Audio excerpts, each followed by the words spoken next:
Eu sou Sônia, e o distintivo no meu peito sempre foi minha verdade mais profunda. Mas uma noite, a mentira da minha irmã sobre mim, que eu era apenas uma lavadora de louças para os seus sogros ricos, explodiria em um jantar que mudaria tudo.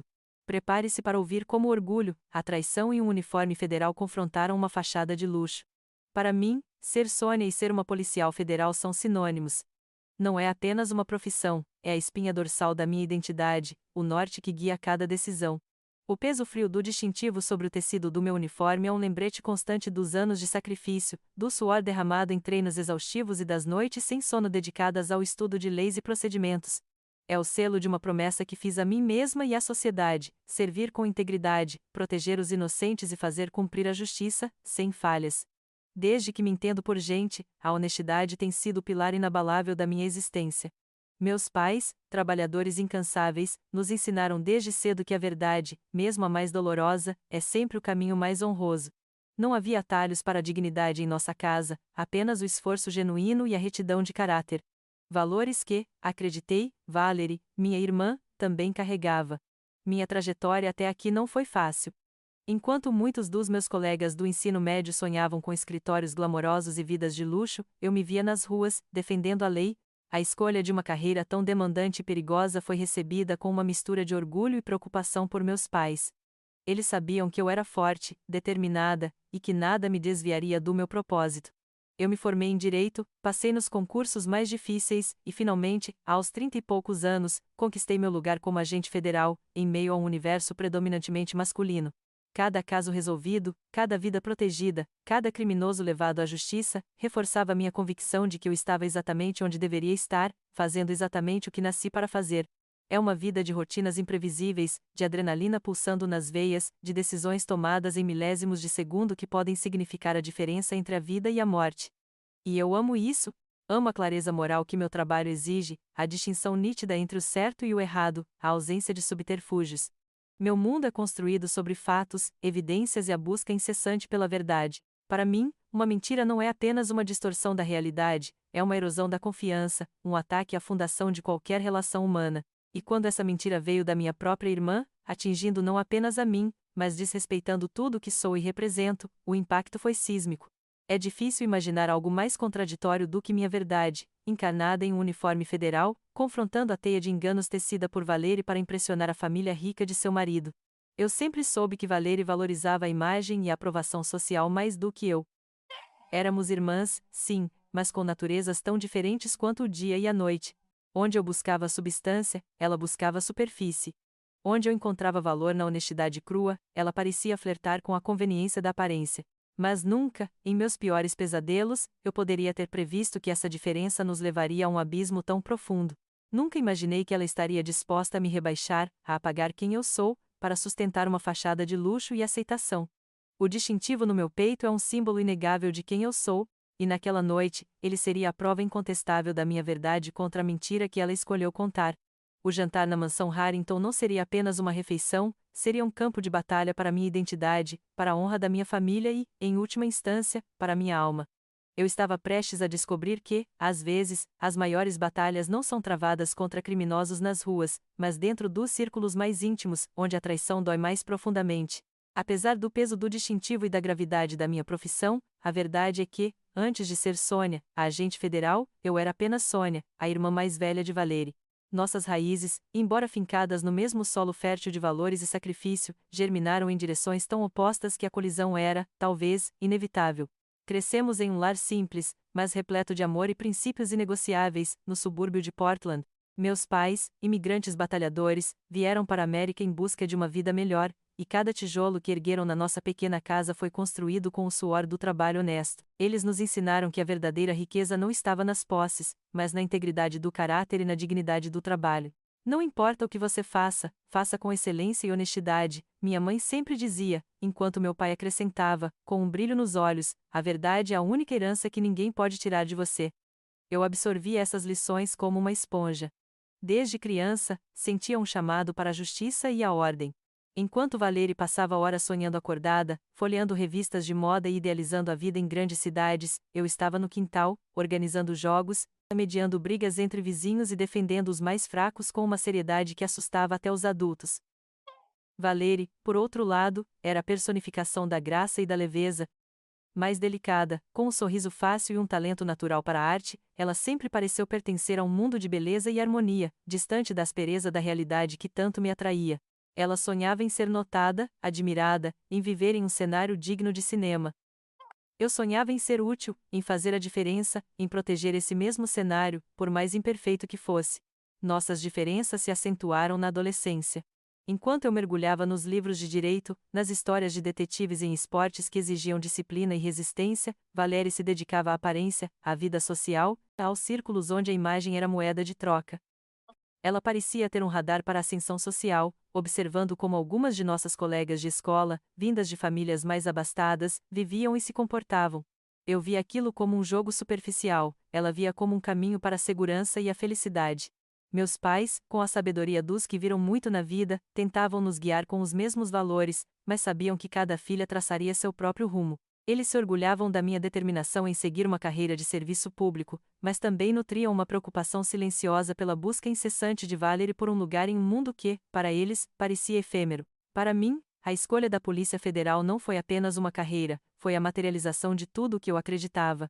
Era a chance de ser a força, a voz, a guardiã dos princípios que meus pais haviam incutido em mim. A segurança que eu buscava era da consciência tranquila, do dever cumprido. Para Valery, a segurança vinha de outro lugar, do conforto material, da aceitação em círculos sociais que representavam o sucesso. Ela acreditava que um casamento vantajoso com alguém como Richard Harrington, cujo sobrenome carregava peso e influência, seria o seu porto seguro, o atalho para a vida que sempre desejou.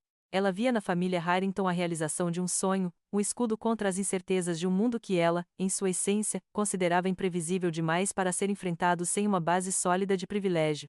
E, para proteger essa base, essa nova identidade que ela havia cuidadosamente construído, Valery estava disposta a ir a extremos que eu, em minha franqueza inabalável, jamais poderia ter imaginado. A manifestação desses extremos não demoraria a chegar, embalada em um convite que, de início, soou como um aceno familiar, mas logo revelaria as rachaduras sob o verniz. Alguns dias depois daquela reflexão silenciosa sobre os caminhos divergentes que havíamos tomado, meu telefone tocou. Era Valery. A voz dela, geralmente melodiosa e cheia de entusiasmo, estava tingida por uma camada sutil de ansiedade que meus ouvidos de policial, treinados para detectar nuances, captaram imediatamente. Sônia. Que bom que você atendeu. Estou tão feliz. Ela exclamou, talvez com um pouco de excesso de zelo. Então, Richard e eu estamos dando um jantar na mansão no próximo sábado. É algo um pouco formal, sabe, com alguns amigos da família. E eu adoraria que você viesse. A surpresa me atingiu como uma onda suave. Valery e eu não éramos de sair para jantares formais juntas, especialmente na casa dos Harringtons. Nossa interação se resumia a encontros rápidos em cafés ou almoços descontraídos. A ideia de ser apresentada ao círculo social dela me intrigou, mas também acendeu uma pequena luz de alerta. Richard Harrington e sua família eram o ápice do que Valery tanto almejava, e eu sabia que cada aparição pública dela naquele meio era uma performance cuidadosamente orquestrada. Um jantar na mansão? Que interessante, eu respondi, tentando soar casual, mas já sentindo um nó se formar no estômago. Achei que vocês só me chamariam para ajudar a pegar algum criminoso. Brinquei, na esperança de aliviar a estranha formalidade no ar. Valery riu, um riso forçado que não alcançou seus olhos, eu sabia. Ah, Sônia, pare com isso. É claro que não. É uma ótima oportunidade para você conhecer um pouco mais do nosso mundo aqui em Seattle. Mas, olha, eu preciso te dar algumas instruções, ok? Instruções. A palavra ecoou na minha mente, pesada e cheia de presságios. Valery nunca me dava instruções. Nós éramos irmãs, não peças de um quebra-cabeça que ela precisava encaixar perfeitamente. Minha desconfiança se solidificou.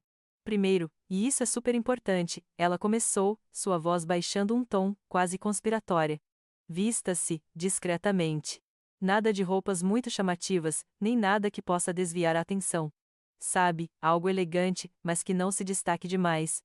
Um preto básico, talvez? Discretamente. A exigência ressoou em mim como uma dissonância, um pedido para que eu apagasse minha própria luz para caber em seu cenário. Eu sempre me vesti com base na praticidade e no meu próprio gosto, que raramente incluía desaparecer.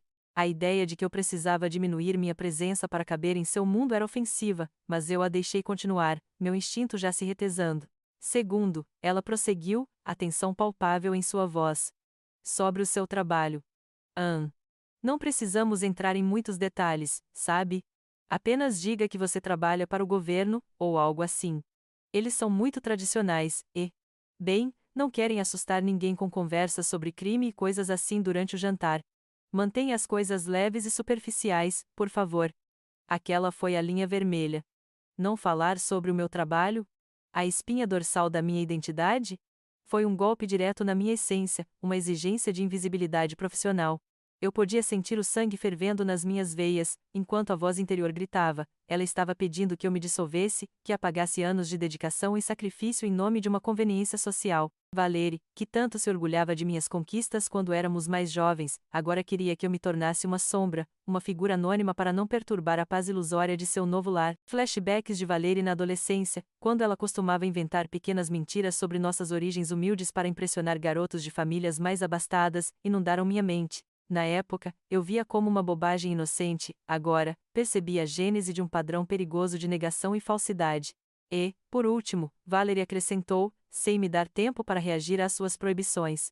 Richard está louco por um vinho francês específico, um Chateau Lafite Rothschild 2005. Você poderia, por favor, trazê-lo?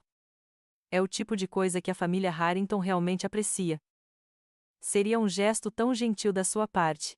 A essa altura, meu pressentimento de que algo estava seriamente errado se transformou em uma certeza gelada. Não era um convite para um jantar em família, era uma convocação para uma encenação. As instruções eram, na verdade, um roteiro detalhado. Ela queria que eu fosse uma figurante em sua peça, alguém que pudesse ser controlada, silenciada, moldada para se encaixar na imagem perfeita que ela havia construído para si mesma. A estranha especificidade do vinho, que eu sabia ser absurdamente caro, soava mais como um acessório necessário para a encenação, talvez uma medida para garantir minha cooperação silenciosa. Aquele convite, tão supostamente gentil, revelava uma Valerie que eu mal reconhecia, uma Valerie disposta a varrer minha verdadeira identidade para debaixo do tapete para sustentar sua fachada de luxo. A ligação terminou com a promessa superficial de minha presença, mas meu coração já estava pesado com a premonição de um desastre iminente, solidificando a certeza de que Valerie não estava apenas escondendo o meu mundo. Ela estava tentando apagar minha existência para sustentar a sua. E naquele instante, a semente de uma verdade inadiável começou a germinar em mim. A ligação havia terminado, mas seus ecos reverberavam no silêncio do meu apartamento, cada uma das instruções de Valerie um batimento de tambor minúsculo e insistente contra a minha paz de espírito. O telefone parecia estranhamente pesado na minha mão, um conduto não para afeto fraternal, mas para um engano meticulosamente arquitetado. A premonição de um desastre não havia se dissipado, ela se solidificara em uma certeza densa e incômoda, um nó na garganta que se recusava a se dissolver. Nos dias que se seguiram, a tarefa de me preparar para o jantar pareceu uma obrigação indesejada, uma performance teatral à qual eu estava sendo forçada a comparecer. Passei horas revirando meu guarda-roupa, um reino tipicamente ditado pela praticidade e pelas linhas nítidas do meu uniforme, tentando encontrar algo que Valerie consideraria discreto. Um vestido cinza chumbo, simples, elegante, mas totalmente desprovido da personalidade vibrante que eu geralmente me permitia, foi a minha melhor tentativa de conformidade. Mas ao vesti-lo, senti-me uma impostora, uma personagem em uma fantasia que não era minha. Cada escolha era um pequeno ato de autotraição, uma negociação silenciosa com as exigências não ditas de Valerie, diminuindo minha presença para encaixá-la nos estreitos limites do mundo cuidadosamente construído por ela. Tentando me distrair da farsa iminente, mergulhei em meu trabalho, revisando documentos e evidências do complexo caso Serrano que consumia grande parte da minha energia. A cada página, cada pista que se encaixava, sentia a familiar clareza e propósito que meu trabalho me oferecia. Em meio a essa concentração, meu telefone tocou. Era uma colega da força-tarefa, pedindo uma consulta rápida sobre um detalhe processual crucial para a solidez de um futuro mandado.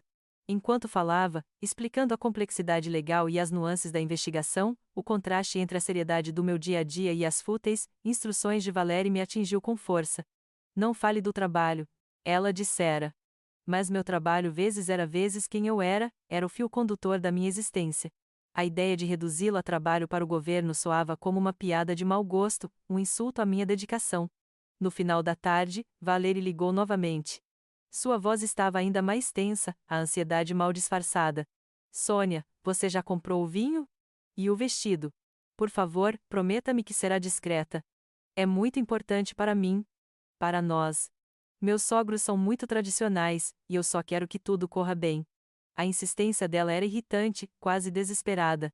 Valerie não estava simplesmente com medo do que seus sogros poderiam pensar. Ela estava aterrorizada de que sua identidade cuidadosamente construída, erguida sobre os alicerces da riqueza e do status de Richard, desmoronasse se até mesmo uma lasca de seu verdadeiro passado, ou do meu verdadeiro presente, fosse exposta. Naquele momento, enquanto desligava o telefone, a indignação ferveu sob minha pele. Como ela poderia me pedir para negar o trabalho da minha vida, minha própria essência, em nome das aparências? A sensação de ser controlada, de ser manipulada, transformava-se de um vago mal-estar em uma indignação ardente. Eu sabia, com cada fibra do meu ser, que aquele jantar seria muito mais do que apenas um encontro social, seria um acerto de contas. Uma guerra silenciosa estava se formando, e eu não seria uma figurante submissa e silenciosa, eu seria a verdade encarnada, marchando para o seu palco dourado, carregando minha própria narrativa. E essa narrativa não seria de um vestido cinza-chumbo cuidadosamente escolhido, mas da mulher que o vestiria. Não haveria mais atalhos para a dignidade. A armadura que ela queria que eu escondesse era, na verdade, a minha única proteção. O dia do jantar, um sábado que prometia ser uma tortura social, amanheceu cinzento e chuvoso, como se o céu de Seattle espelhasse o clima pesado que se instalara em mim. Eu já estava mentalizando a palhaçada que seria escolher uma roupa discreta, algo que fosse o oposto de tudo o que eu representava, quando o telefone do meu escritório tocou, por volta das 4 da tarde. Era Jackson, meu parceiro. A voz dele, sempre calma, agora carregava uma urgência que imediatamente me colocou em alerta, cortando o véu de ansiedade com uma lâmina de profissionalismo. Sônia, preciso de você no tribunal, agora, ele disparou, sem rodeios. O juiz Whitmore acabou de expedir um mandado de busca e apreensão crucial para o caso Serrano, e o advogado de defesa está tentando entrar com uma moção de emergência para bloquear tudo. Você é a única que tem todos os detalhes e o depoimento necessário para argumentar contra essa moção e garantir que o mandado seja cumprido. Sem você, perdemos o fio da meada e um ano de investigação pode ir para o ralo. Não havia tempo para questionar, nem para ponderar sobre jantares sociais.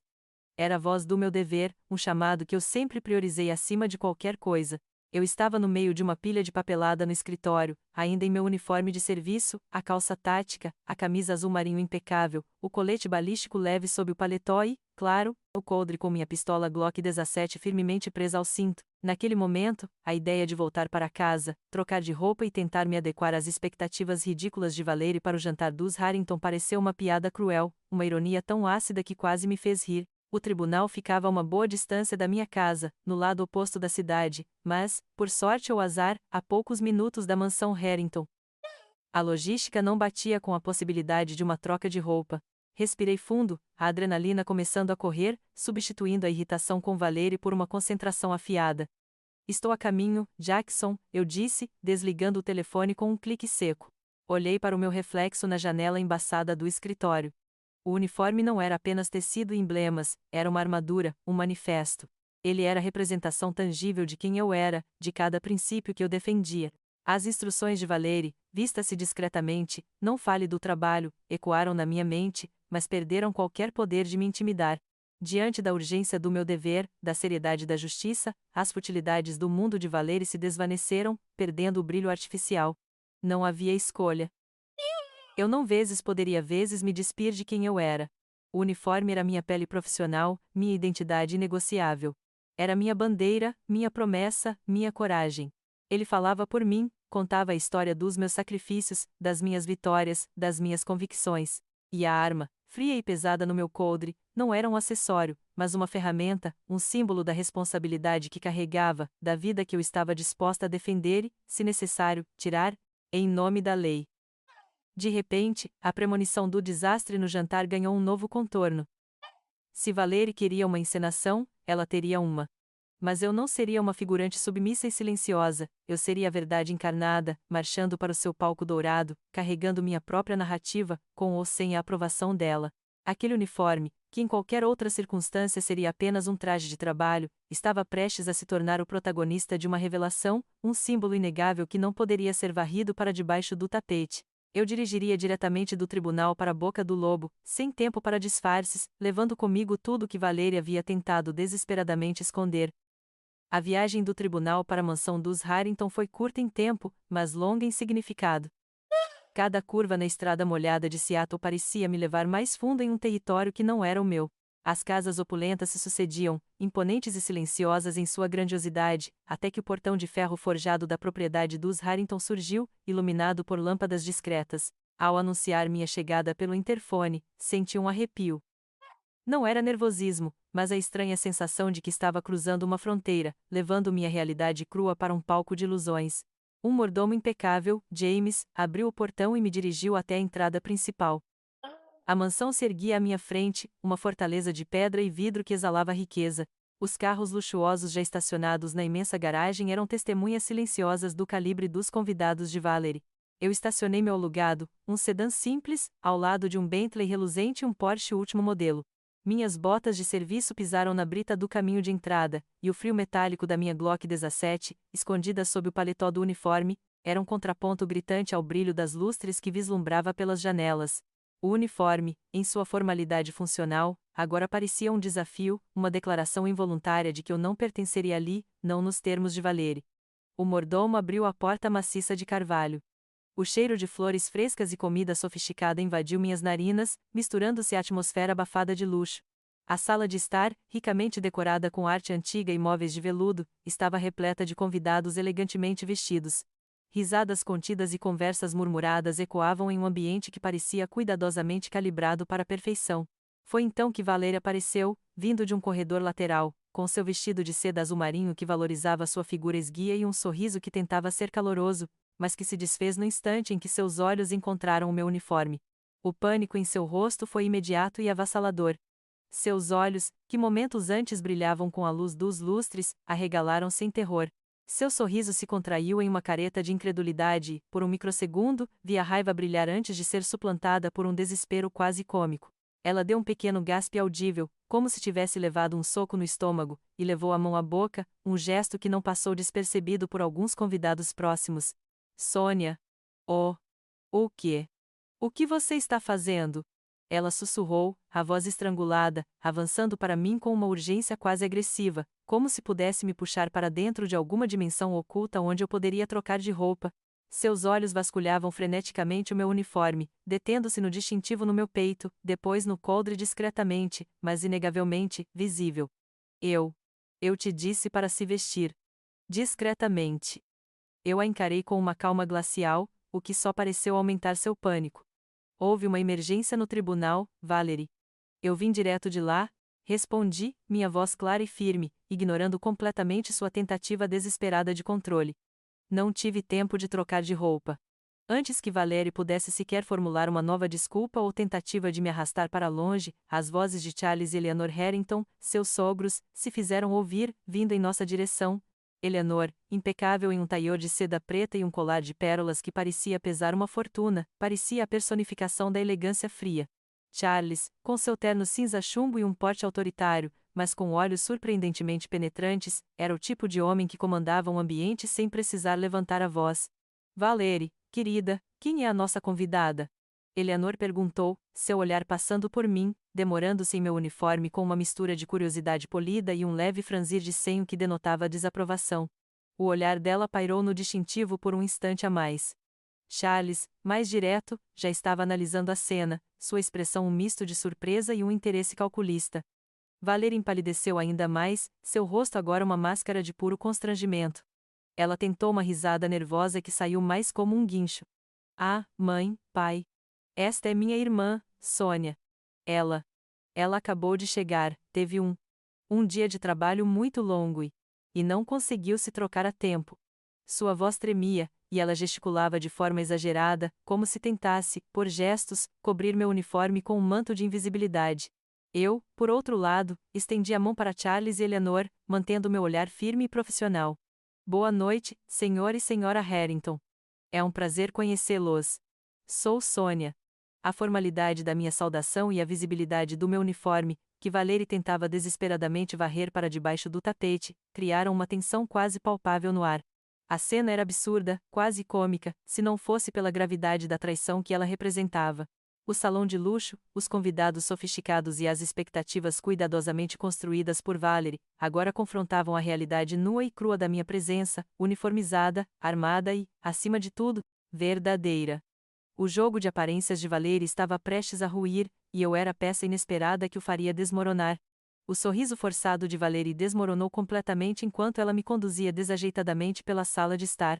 Cada passo dela era uma tentativa desesperada de me esconder, de me diminuir, de me fazer desaparecer em meio aos tecidos finos e aos sussurros polidos. Os olhares curiosos dos convidados, antes fixos em mim e no meu uniforme, agora pairavam sobre Valerie, que tentava desesperadamente apresentar-me como uma parente distante e inofensiva. Charles e Eleanor Harrington, por sua vez, mantiveram uma compostura impecável, embora eu pudesse sentir a pressão sutil e o questionamento não verbal em seus olhares. Eles eram mestres em dissimular, mas o ar em torno deles estava mais denso, carregado de uma curiosidade reprimida. Sentamo-nos à mesa de jantar, uma peça de madeira maciça que parecia se estender por uma eternidade, adornada com velas cintilantes e arranjos florais exuberantes. Fui colocada em um assento estrategicamente afastado, próximo ao juiz Whitmore e sua esposa, e do senador e sua esposa, ironicamente, as pessoas que menos se importariam com meu uniforme ou que, na verdade, poderiam até apreciar minha profissão. Valerie sentou-se na extremidade oposta, com Richard ao seu lado, lançando-me olhares furtivos, carregados de ansiedade. A conversa à mesa era um campo minado para Valerie. Ela falava sem parar, saltando de um assunto para outro com uma energia frenética, como uma borboleta que evita uma flor espinhosa. Discutia a última exposição de arte em Seattle, os novos investimentos da família Harrington, a próxima viagem de férias deles à Toscana. Qualquer coisa que pudesse desviar a atenção de mim, do meu silêncio, da minha presença visivelmente deslocada. Sempre que a conversa se aproximava de mim ou de meu trabalho, Valerie entrava em ação, interjeitando com uma pergunta sobre a bolsa de valores ou um comentário sobre a culinária francesa, sempre com um sorriso exagerado. Eu a observava, um misto de pena e raiva borbulhando dentro de mim. Era patético e doloroso ao mesmo tempo. Eu estava sendo tratada não como sua irmã, mas como um esqueleto no armário que ela tentava desesperadamente manter escondido. Charles Harrington, o patriarca, vez ou outra tentava me incluir na conversa, com perguntas genéricas sobre como eu estava achando Seattle ou sobre o clima. Eu respondia educadamente, com concisão, evitando dar a Valerie a chance de me interromper com mais de suas manobras de desvio. Eleanor, por outro lado, parecia mais focada na perfeição do serviço e na performance de sua nora. Seus olhos vasculhavam a mesa, avaliando cada prato, cada talher, cada sorriso. A sobremesa estava sendo servida, um soufflé de chocolate que parecia uma obra de arte. Eleanor, com um tom de voz casual que, para mim, soou mais como uma lâmina afiada, virou-se para Valerie. Valerie, querida, a Sônia nos disse que trabalha para o governo, mas confesso que fiquei um pouco confusa. Você mencionou algo sobre ela gostar de trabalhar com as mãos, não foi? Algo sobre lidar com louças? Eu me lembro de você ter dito que ela lavava louças para viver, não é mesmo? Achei tão peculiar.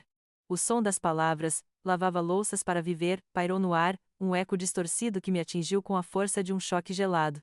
A colher de soufflé que eu levava à boca escorregou suavemente de meus dedos, aterrissando no prato com um tilintar quase inaudível, mas que para mim, naquele instante, reverberou com a intensidade de uma revelação brutal.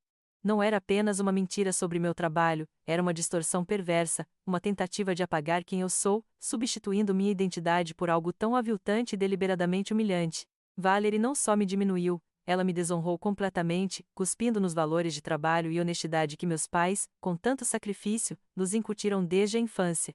Uma indignação fria começou a subir pela minha espinha, substituindo a confusão inicial. A dor da traição era profunda, uma ferida invisível que se instalava em meu peito, corroendo a confiança. Revi a imagem dos meus pais, a dignidade em cada esforço, a ênfase na verdade como a única herança inalienável. Minha irmã, Valerie, havia ousado não apenas me trair, mas a tudo que construímos e acreditamos. Olhei para ela. Seu rosto estava tão pálido quanto o soufflé à minha frente, os olhos arregalados de terror fixos em sua mãe, presa na teia de enganos que ela mesma havia tecido. As palavras de Eleanor não foram uma pergunta inocente, foram uma arma, disparada para expor a extensão daquela farsa e a profundidade da minha humilhação.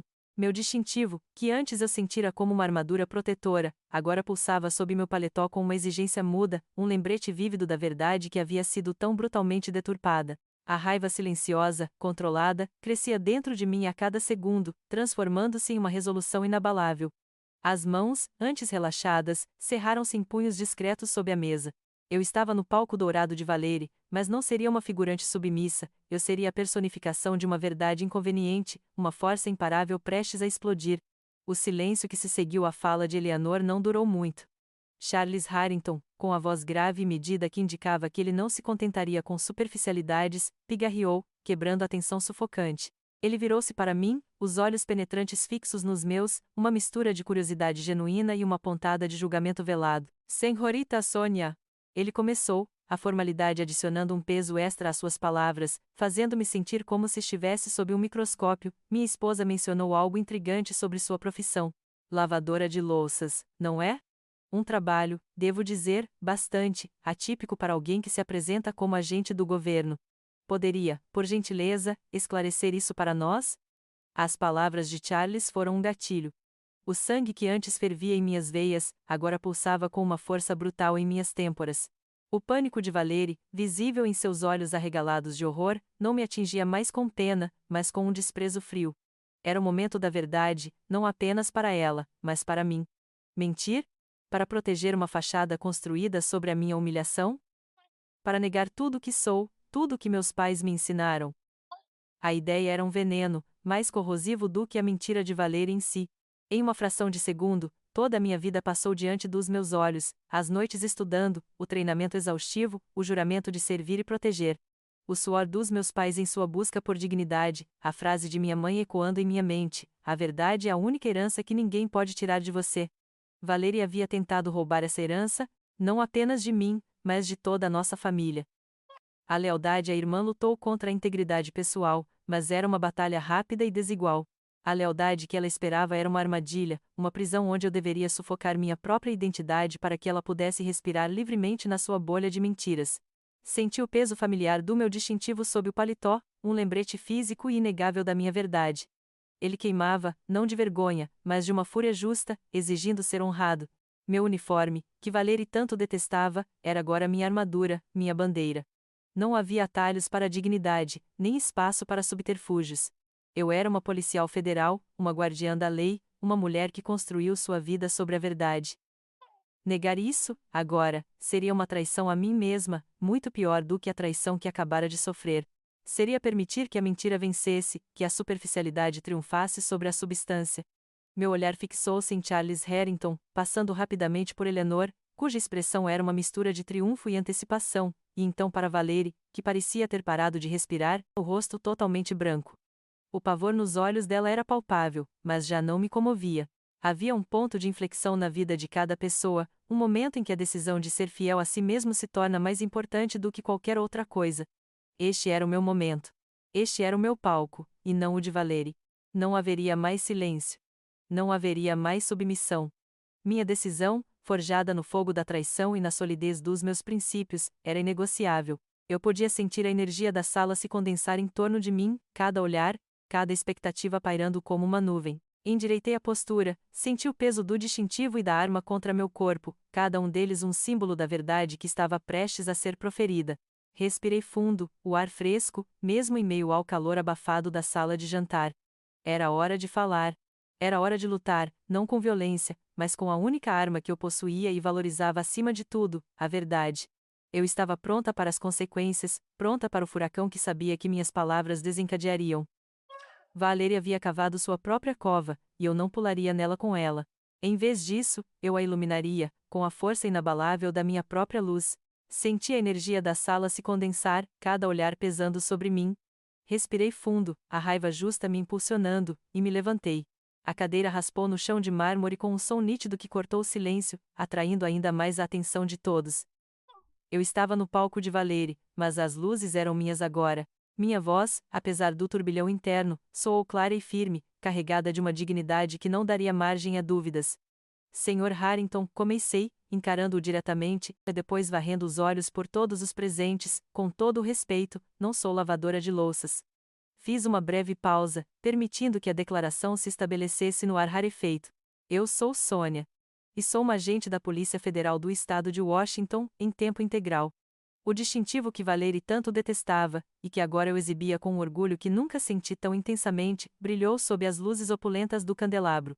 Ele parecia refletir a verdade de minha existência de volta para cada rosto na mesa. Sou graduada em Direito, com anos de experiência em investigação e aplicação da lei. Passei por um dos mais rigorosos programas de treinamento de aplicação da lei do país, um processo que poucos conseguem concluir, e que exige não apenas intelecto, mas uma força física e mental inabaláveis. Meu trabalho envolve a investigação de crimes federais, a proteção da vida de inocentes e a garantia de que a justiça seja cumprida, muitas vezes em situações de alto risco. Cada dia é um compromisso, uma promessa solene que fiz ao meu país e à sociedade. Estendi levemente o braço, revelando o coldre discreto, mas inegavelmente presente, no meu cinto. Carreguei minha arma de serviço para este jantar diretamente do tribunal, onde acabei de garantir a execução de um mandado de busca crucial para um caso de grande repercussão que pode impactar a vida de muitas pessoas. Não é um adereço, mas uma ferramenta, um símbolo da responsabilidade que assumo. É minha responsabilidade, meu dever e a essência inegociável da minha identidade. O silêncio que se seguiu à minha declaração foi ainda mais ensurdecedor do que a pergunta de Eleanor. Valerie, que estava paralisada ao lado de Richard, parecia ter sido atingida por um raio, seu rosto drenado de qualquer cor, os olhos arregalados de horror fixos em mim como se eu fosse um fantasma materializado de seu pior pesadelo. Sua boca se abria e fechava, mas nenhuma palavra saía, apenas um guincho silencioso de desespero que ninguém mais podia ouvir, exceto eu. Ela levou as mãos à boca, não em surpresa, mas em absoluta vergonha. Eleanor Harrington, por outro lado, não estava paralisada pelo horror, mas sim pela raiva. Seu sorriso cortês se transformou em uma linha fina e gélida de desaprovação, e seus olhos fuzilaram Valerie, uma repreensão silenciosa que falava volumes sobre a extensão do erro de sua nora. Um murmúrio de espanto, quase inaudível, percorreu a mesa entre os convidados mais distantes, que trocavam olhares perplexos. Mas nem todos os olhares eram de condenação. Notei o juiz Vitimore, que havia trabalhado comigo em alguns casos, acenando levemente com a cabeça, um sinal de respeito profissional, seu rosto inexpressivo revelando uma compreensão profunda. Ao lado dele, o senador, um homem de postura firme e olhar perspicaz, levantou as sobrancelhas em surpresa, mas seus lábios se curvaram em um leve sorriso de reconhecimento, quase de aprovação. Seus próprios anos de serviço público provavelmente lhes deram uma compreensão imediata da gravidade e da coragem da situação. Os parceiros de negócios de Charles e Richard também pareciam avaliadores, com uma mistura de choque e interesse genuíno, alguns deles com expressões de admiração velada. Richard, por sua vez, estava pálido, seu olhar dividido entre Valerie, que parecia a ponto de desabar, e eu. O ar na sala estava eletrizado, denso com a verdade que acabava de ser pronunciada. A farsa de Valerie havia desmoronado espetacularmente, peça por peça, sob o peso da minha honestidade. Eu estava no centro da implosão, ilesa e, pela primeira vez em horas, sentindo-me completa. O orgulho que Valerie havia tentado me roubar, agora irradiava de mim, inabalável e verdadeiro, iluminando cada canto daquele salão de luxo com uma luz que não poderia ser apagada. Enquanto o silêncio atordoado pairava sobre a mesa, quebrando a farsa de Valerie, fui pega de surpresa pelo movimento do patriarca Harrington. Com uma serenidade inesperada, Charles ergueu sua taça de cristal, o leve tilintar contra o prato ecoando na atmosfera tensa. Seus olhos, que antes me analisavam com uma curiosidade calculista, agora carregavam um brilho de admiração genuína enquanto ele varria o olhar pelos convidados, fixando-o em mim por um momento. Com todo o respeito aos presentes, ele começou, sua voz grave ressoando com autoridade incontestável, gostaria de propor um brinde. Houve uma pequena hesitação, um tremor de expectativa. Eleanor, ao seu lado, lançou-lhe um olhar de absoluta incredulidade e raiva contida, mas Charles a ignorou completamente. Um brinde à senhorita Sônia. À sua coragem, à sua integridade inabalável e à sua dedicação incansável ao dever.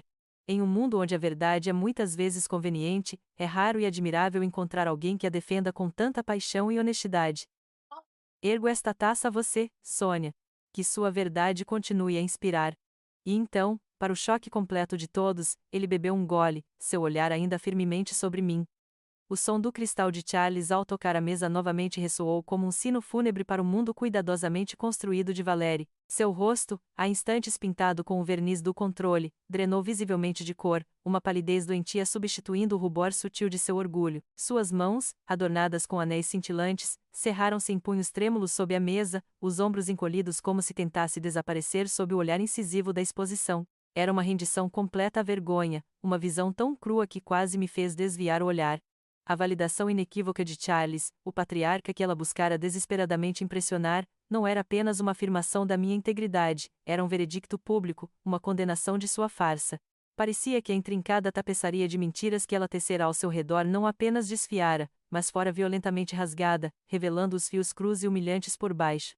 A elegante mesa de jantar, antes um palco para seu luxo performático, agora se tornara um tribunal onde Valerie estava irrevogavelmente condenada, exposta em sua queda cuidadosamente arquitetada. Richard, ao seu lado, estendeu uma mão hesitante, uma oferta silenciosa de consolo, mas Valerie se encolheu, seu corpo recuando. Seus olhos, marejados com uma mistura volátil de fúria e desespero, fixaram-se nos meus, culpando-me pelo inferno que ela mesma acendera. O jantar, planejado como sua consagração de aceitação social, desmanchava-se em um turbilhão emocional, sufocado pelo peso da verdade inegável. Cada sussurro abafado, cada olhar desviado dos outros convidados, era como mais um estilhaço de vidro perfurando a fachada de Valerie.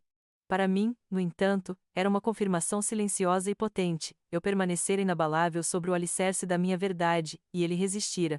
O ódio e o desespero nos olhos de Valerie foram a última coisa que vi antes de ela, finalmente, se levantar abruptamente. O ranger da cadeira no chão de mármore foi um som cortante no silêncio que, até então, havia pairado sobre a mesa. Sem uma palavra, com um soluço abafado que ecoou por todo o salão, Valerie se virou e correu para fora da sala de jantar, um vulto em seu vestido azul marinho. Seus passos apressados e a porta batendo levemente ao fundo foram os únicos sons que marcaram sua saída dramática. Richard, parecendo atordoado e envergonhado, mas impelido por um dever conjugal, levantou-se rapidamente e, com um aceno de desculpas geral, seguiu-a apressadamente, desaparecendo pelo mesmo corredor. Um silêncio constrangedor e pesado se instalou, mas apenas por alguns segundos. Os convidados, alguns com expressões de choque, outros de fofoca contida, voltaram suas atenções para os pratos intocados ou para as taças vazias, fingindo uma normalidade que estava longe de existir. Charles Harrington, que havia permanecido em seu lugar, com uma compostura notável, olhou para Eleanor, cuja raiva ainda era palpável, e depois, finalmente, voltou seu olhar penetrante para mim. Havia algo nele que era mais do que a simples curiosidade de um anfitrião, era a avaliação calma e calculista de um homem de poder que compreendia as complexidades do comportamento humano. Ele me indicou com um gesto sutil da mão para que eu me sentasse novamente. Sônia, por favor, ele disse, sua voz um pouco mais baixa agora, mas ainda carregada de autoridade. Eu sinto muito por este espetáculo. Não é o tipo de ambiente que prezamos nesta casa. Ele fez uma pausa, os olhos fixos nos meus. Mas devo dizer, sua franqueza foi revigorante. Em uma família como a nossa, e em círculos como estes, a imagem é muitas vezes supervalorizada, e a verdade se torna um artigo de luxo que poucos ousam exibir. Eleanor tentou intervir. Charles, por favor, não precisamos. Mas ele a cortou com um olhar que não deixava margem para discussão. Não, Eleanor, precisamos sim. Valerie agiu de forma imperdoável. A mentira, minha cara Sônia, é um câncer que corrói a fundação de tudo o que é verdadeiro. E para envergonhar a si mesma e a você, sua própria irmã, por causa de uma percepção superficial de status, é algo que eu não posso e não vou tolerar nesta família. A Harrington sempre valorizou a honra e a palavra dada. É com grande desapontamento que vejo uma de minhas noras falhar tão espetacularmente neste quesito. Sua crítica a Valerie foi mordaz, mas direta, e eu me vi, para minha própria surpresa, grata por sua honestidade brutal. Sua profissão, Sônia, ele continuou, a voz assumindo um tom mais pensativo, é uma de grande dignidade e serviço. São qualidades que qualquer família deveria se orgulhar de ter. A verdade é sua maior arma, e você a empunhou com maestria esta noite. Espero que Valerie, com o tempo, compreenda a gravidade de seus atos e aprenda a lição mais valiosa de todas, que a verdadeira riqueza não está nas aparências, mas na integridade. Ele se inclinou ligeiramente. Peço desculpas em nome da minha família pelo tratamento que você recebeu esta noite. Não foi justo, nem honroso. As palavras de Charles Harrington, embora carregadas de um certo distanciamento aristocrático, ressoaram em mim com uma verdade inegável. A ferida da traição de Valerie era profunda e pulsava com uma dor surda em meu peito, mas a confirmação de que eu havia agido com retidão trouxe um alívio paradoxal. Era como se um peso imenso tivesse sido tirado dos meus ombros. Ter defendido minha identidade, minha carreira, meus pais, e tudo o que eu representava, diante daquele salão de luxo e julgamento, me deu uma sensação de liberdade inebriante. Eu havia sido fiel a mim mesma, e essa lealdade, que Valerie havia sacrificado em nome da vaidade, era agora minha mais valiosa posse. O jantar havia sido um desastre social, sim, mas para mim, foi uma vitória pessoal, uma reafirmação de quem eu era, inabalável e irrepreensível. Apesar da vitória pessoal que eu sentia, a verdade é que a ferida deixada pela traição de Valerie era profunda. Nos dias que se seguiram ao jantar, um vazio estranho se instalou em meu peito, um misto de raiva e uma tristeza abissal, mas também uma inquietação. A Valerie que eu conhecia, a irmã com quem compartilhei segredos e sonhos, parecia ter sido substituída por uma estranha, uma versão distorcida, e eu me perguntava se, em minha franqueza, sempre ignorei as nuances de sua insegurança, que agora pareciam tão evidentes. Minha própria identidade, reafirmada com tanta força, era um escudo, sim, mas também uma barreira intransponível entre nós, por enquanto. As longas caminhadas pela orla de Seattle, o vento gelado do Pacífico chicoteando meu rosto, eram a única companhia que eu tolerava, tentando organizar os fragmentos de minha lealdade despedaçada e buscando entender o caminho que nos trouxe a esse abismo. Eu não procurei por Valerie, nem ela a mim. O silêncio entre nós era tão pesado quanto a atmosfera na mansão Harrington após sua fuga. Minha mente revisitava cada detalhe do passado, não mais buscando pistas para a traição, mas talvez um começo para a compreensão. Em meio a essa tormenta emocional, porém, havia um farol inabalável, a convicção de que eu havia agido certo. Não me envergonhava do meu trabalho, nem das minhas escolhas. Ser Sônia, a agente federal, era um orgulho que nenhuma mentira podia manchar, e essa certeza era a âncora que me impedia de afundar completamente na decepção, permitindo que uma pequena fresta de empatia começasse a surgir. Foi no final da semana, em uma tarde chuvosa, que a campainha do meu apartamento tocou. Pelo olho mágico, vi Richard Harrington, com o terno que parecia um pouco amassado e uma expressão que carregava o peso de noite sem dormir. Seus olhos, geralmente alertas e confiantes, estavam mareados de cansaço. Hesitei, mas a curiosidade e um resquício de esperança de alguma explicação me fizeram abrir a porta. Sônia, ele começou, a voz rouca, eu preciso falar com você. Posso entrar? Eu o convidei, com um gesto mudo. Richard sentou-se no meu sofá, um móvel simples e funcional, tão diferente dos opulentos sofás de sua mansão. Ele demorou um momento, respirando fundo, como se estivesse reunindo coragem. Sônia, eu sinto muito pelo que aconteceu no jantar. Pelo que Valerie fez, mas também pelo que nós fizemos, ao permitir que essa farsa continuasse. Ele passou as mãos pelo cabelo. Valerie sentiu uma pressão imensa para ser a nora perfeita, para se encaixar nas expectativas dos meus pais, que são exigentes. Eu a amava, e queria protegê-la de qualquer desconforto, mas não percebi que estava encorajando a se perder, a se esconder atrás de uma imagem que não era dela. Eu fui cego, Sônia. Permiti que a mentira sobre seu trabalho criasse um abismo desnecessário entre a realidade e a fachada que Valerie tentava sustentar. Eu deveria ter sido mais forte, deveria ter insistido na verdade, em vez de me deixar levar pela conveniência, pelo desejo de paz em casa. Valerie está devastada, Sônia. Ela está se vendo confrontada com as consequências de suas escolhas de uma forma que nunca aconteceu antes, e eu não a culpo sozinha por isso. Enquanto Richard falava, um nó se apertava em meu estômago.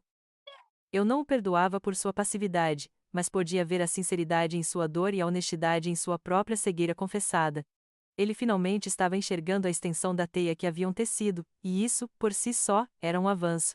Mais tarde naquele dia, enquanto ainda processava a visita de Richard, meu telefone tocou. Era o diretor do meu escritório. Sônia, tenho ótimas notícias, sua voz era animada. Devido ao seu desempenho excepcional no caso Serrano, e à sua dedicação e resultados consistentes ao longo do ano, a junta decidiu promover-la supervisora sênior de campo. O anúncio formal sairá na próxima semana, mas queria ser o primeiro a parabenizá-la pessoalmente. Você merece. As palavras do diretor ecoaram em meu apartamento silencioso, uma melodia doce e inesperada. A promoção não era apenas um avanço na carreira, era uma validação poderosa, um reconhecimento tangível de que meu caminho, construído sobre o trabalho duro e a verdade, era o caminho certo. Era a confirmação de que eu não precisava de fachadas, de mentiras, de aprovação superficial. Meu valor não vinha de um sobrenome rico ou de um estilo de vida luxuoso, mas da minha integridade, da minha competência, do distintivo que ostentava com tanto orgulho. Em um momento em que a dor da traição pessoal ainda pesava, essa notícia brilhou como um farol, reafirmando que a verdadeira riqueza, para mim, estava na autenticidade e na dedicação ao meu propósito, e, talvez, acendeu a centelha da possibilidade de que Valerie também pudesse encontrar a sua. A notícia da promoção, como um sopro de ar fresco em meio à tempestade, solidificou minha convicção. A validação profissional me deu uma perspectiva renovada, permitindo-me olhar para a ferida da traição não apenas com rancor, mas com uma estranha clareza. Pela primeira vez desde o jantar desastroso, comecei a ver Valerie não somente como a irmã que me diminuiu, mas também como a mulher que, por trás de toda aquela fachada de luxo, devia estar lutando sua própria batalha interna. As palavras de Richard sobre a pressão que ela enfrentava, sobre sua incessante busca por aceitação, começaram a ecoar em minha mente, suavizando as bordas afiadas da minha raiva. Era uma dor que eu não compreendia completamente, pois minha natureza me impelia para a autenticidade, mas eu podia, de alguma forma, senti-la. Por dias, hesitei. O orgulho ferido e a profundidade da humilhação me mantinham à distância. Mas, quanto mais pensava na Valerie que eu conhecia na infância, a Valerie que desenhava flores e sonhava com um mundo de beleza, a Valerie que, apesar de suas falhas, era minha irmã, mais o desejo de entender, de curar, suplantava a vontade de permanecer no ressentimento. A força que eu extraí da minha própria verdade me deu a coragem de estender a mão. Eu não ligaria para confrontar, mas para encontrar um caminho, um resquício da conexão que um dia nos uniu. Peguei o telefone, o aparelho gelado em minha mão, e disquei o número dela. Valéria atendeu no segundo toque, a voz hesitante, quase irreconhecível. Sônia? Ela perguntou. A surpresa evidente. Valerie, sou eu, respondi, tentando manter a voz neutra, mas com uma doçura que nem eu esperava. Eu? Eu queria saber se você estaria disposta a conversar. Em algum lugar neutro, talvez. Um café? Houve um longo silêncio do outro lado da linha, tão pesado quanto as lágrimas não derramadas. Então, um suspiro. Sim, Sônia. Eu. Eu adoraria. Onde e quando? Marcamos para a tarde seguinte, em um pequeno café perto do tribunal, um lugar que Valerie dificilmente frequentava, longe dos olhos curiosos da sociedade de Seattle. No dia seguinte, cheguei cedo. Sentei-me em uma mesa de canto, observando as gotas de chuva escorrerem pela janela. Quando Valerie entrou, meu coração apertou, ela estava irreconhecível. Seu rosto, geralmente impecável, estava pálido e inchado, sem maquiagem. Os olhos, outrora brilhantes e cheios de vida, estavam opacos e carregavam o peso de noites mal dormidas. Ela vestia um suéter simples, sem o brilho habitual das suas roupas de grife. Parecia pequena, frágil, um contraste gritante com a mulher que tentava manter a fachada de luxo na mansão Harrington. Ela se sentou à minha frente, sem conseguir me olhar nos olhos. O silêncio entre nós era ensurdecedor, preenchido apenas pelo tilintar das xícaras de café e pelo burburinho distante dos outros clientes. Finalmente, ela levantou a cabeça, e viu uma lágrima solitária escorrer por sua bochecha. Sônia, ela começou, a voz um sussurro rouco, eu sinto tanto. Eu não sei nem por onde começar. Ela levou as mãos ao rosto, tentando conter os soluços que começaram a sacudi-la. Eu não queria fazer isso com você. Eu nunca quis te machucar. Mas eu estava com tanto medo, Sônia. Tanto medo de perder tudo. Respirei fundo, sentindo um nó na garganta. Medo de quê, Valerie? Ela baixou as mãos, revelando um rosto molhado de lágrimas, mas com uma sinceridade crua que nunca vi nela antes. Medo de ser descoberta, Sônia. De que eles vissem a Valerie de antes, a que eu tentava apagar desesperadamente para ser aceita no mundo de Richard. Você, com toda a sua força e a verdade inegável do seu trabalho, era um espelho que refletia minhas inseguranças. Eu me odiei por sentir vergonha de você, mas na verdade, eu estava com vergonha de vezes mim mesma. De quem eu era antes de Richard, de quem eu achava que precisava ser para ele e para a família dele. Eu estava desesperada para ser a Valerie perfeita, a nora impecável, e achava que precisava apagar qualquer coisa que não se encaixasse nessa imagem. Você é tão real, tão verdadeira. Eu tentei te transformar em uma lavadora de louças para que a minha própria mentira parecesse menos frágil. Ela olhou para mim, os olhos implorando por compreensão. Eu menti para eles, Sônia, e depois menti para mim mesma, e então eu te usei como uma ferramenta para sustentar tudo isso. Eu sei que o que eu fiz é imperdoável. As palavras de Valerie, cruas e dolorosas, atingiram-me com a força de uma revelação. Não era sobre mim, era sobre ela. Sobre uma insegurança tão profunda que a corroía por dentro, forçando-a a construir uma teia de mentiras para se proteger de um mundo que ela via como ameaçador. Eu vi a menina que era obcecada por revistas de moda, que sonhava com uma vida de beleza, transformando-se em uma mulher desesperada por aceitação, disposta a sacrificar sua própria irmã para manter uma ilusão. A raiva começou a ceder lugar a uma tristeza profunda e a uma empatia inesperada. Ela não estava me atacando, ela estava se afogando, e eu era apenas o floco de palha que ela tentou usar para se manter à tona. Estendi minha mão sobre a mesa e toquei a dela. Sua pele estava fria. Valerie, eu disse, minha voz embargada, eu entendo que você estava com medo. Mas o que você fez foi me machucar. E isso, Valerie, não pode ser justificado pelo medo. Ela assentiu, as lágrimas escorrendo livremente agora. Eu sei, ela sussurrou. Eu sei que não pode. E por isso, do fundo da minha alma, eu te peço perdão. Naquele momento, olhando para o rosto dela, quebrado e vulnerável, senti a força do elo que nos unia, um elo mais antigo e profundo do que qualquer mentira ou fachada social. O perdão não era um ato fácil, não era um esquecimento instantâneo da dor. Era um começo. Era a escolha de reconhecer a humanidade em minha irmã, mesmo em suas falhas mais profundas, e de dar o primeiro passo para reconstruir o que havia sido tão brutalmente despedaçado. O café nos observava, silencioso, enquanto duas irmãs, finalmente, começavam a se reencontrar em meio às ruínas da verdade. O toque de minha mão sobre a dela, trêmula na mesa do café, selou mais que um perdão, marcou o início de uma árdua reconstrução. A confissão nua e crua de Valery, a fragilidade exposta de sua alma, havia dissipado a raiva pura que me consumia desde o jantar, abrindo espaço para uma empatia muito soterrada. Meu eu te perdoo, Valery, proferido com a voz embargada, não apagava a dor, mas inaugurava a possibilidade de um novo caminho, um compromisso silencioso gravado em seu rosto marcado pelas lágrimas. Era um pacto, não apenas de reconciliação, mas de uma profunda e necessária mudança. E Valery não esperou para dar os primeiros passos dessa transformação. Nos dias que se seguiram, seus telefonemas para mim mudaram de tom e conteúdo. Não eram mais sobre os brilhos vazios da alta sociedade, mas sobre as realidades cruas de sua nova rotina. Ela havia encontrado um abrigo para mulheres e crianças vulneráveis no centro de Seattle, um universo distante dos jardins impecáveis e dos lustres de cristal que antes povoavam seu cotidiano. Seu impulso inicial foi oferecer dinheiro, uma solução rápida, mas ela confessou ter se lembrado de minhas palavras sobre a dignidade do trabalho e a substância da ação. Assim, dedicou as manhãs ao voluntariado, ajudando na cozinha do abrigo, servindo refeições e organizando doações. Era um choque para Valery, que sempre estivera do lado daqueles que eram servidos. Os desafios eram palpáveis. Suas mãos, outrora macias e adornadas por joias, começaram a ficar ásperas com o trabalho braçal. O verniz do glamour se desfez diante das realidades das vidas destruídas que ela encontrava diariamente. Em nossas longas conversas noturnas, Valery descrevia o cheiro pungente da comida doada, as histórias dilacerantes das mulheres e o olhar de desconfiança das crianças. Ela se viu confrontada com sua própria inexperiência, a vergonha de não saber operar uma máquina de lavar industrial, a dificuldade em consolar uma criança chorando. Mas, para minha crescente surpresa, ela não recuou.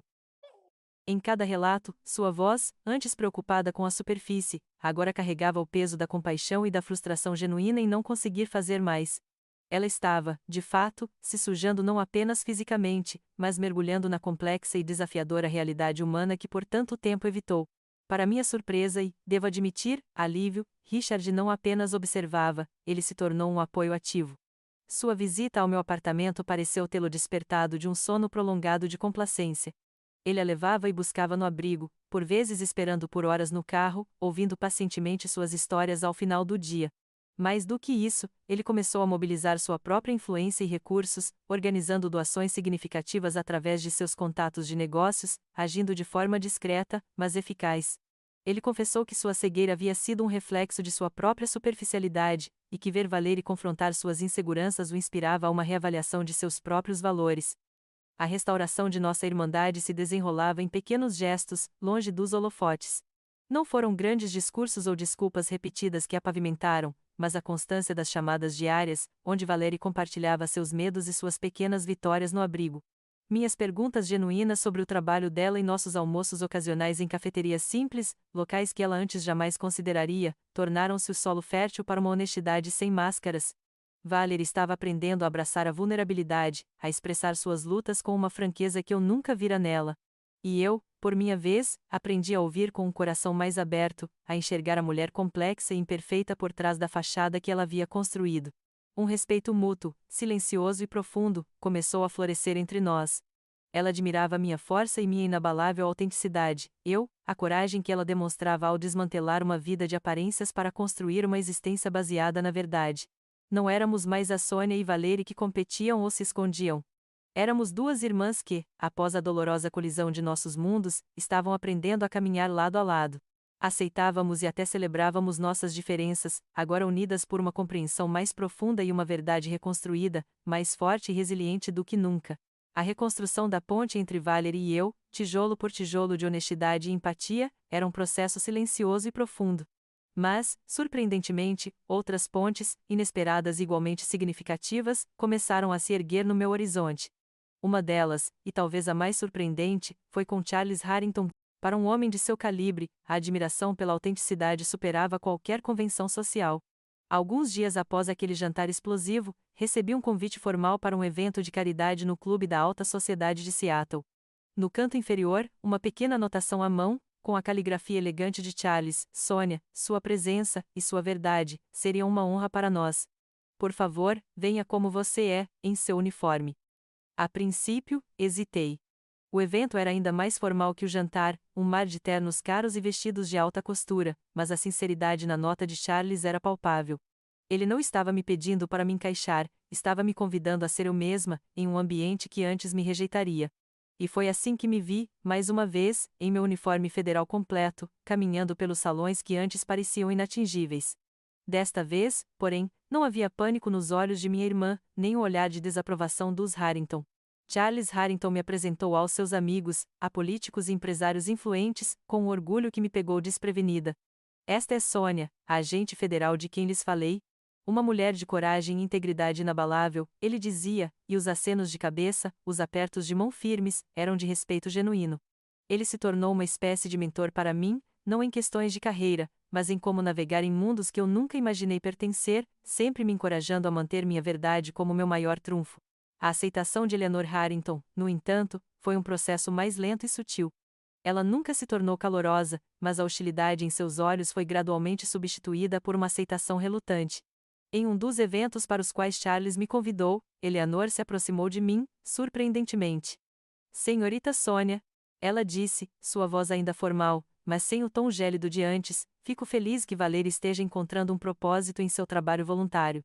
E devo admitir, seu uniforme. Ele realmente a representa bem. Para Eleanor Harrington, essa era uma revolução, um reconhecimento de que a substância podia, afinal, superar as aparências. Entre Valerie e eu, semanas e meses solidificaram o que havia sido reconstruído. Nossas conversas no café não eram mais carregadas de culpa ou ressentimento, mas de uma honestidade brutal e libertadora. Valerie continuou seu trabalho no abrigo, e suas histórias revelavam uma nova profundidade, uma compreensão mais aguda da condição humana. A vida de luxo, antes um escudo contra suas inseguranças, tornou-se agora um privilégio que lhe permitia ajudar os outros. Richard, ao seu lado, transformou-se em um parceiro mais atento e engajado, vendo sua esposa por quem ela realmente era, para além da imagem que tentava projetar. Nossa relação de irmãs, forjada no fogo da traição e na subsequente jornada de perdão e autodescoberta, floresceu como um testemunho silencioso do poder da verdade. Valerie havia se desfeito de sua máscara, e eu aprendera a abraçar a complexidade de sua humanidade. A vida seguia seu curso em Seattle, com seus dias cinzentos e chuvosos, mas para mim, o céu estava mais claro. O distintivo em meu peito permanecia minha verdade mais profunda, agora um emblema não só da minha profissão, mas da jornada que me trouxe até a capacidade de perdoar, e da força inabalável dos laços familiares redefinidos pela honestidade. Em um terreno comum de autenticidade, lado a lado, compreendemos que não havia armadura mais forte, nem herança mais valiosa, do que a verdade de quem realmente somos.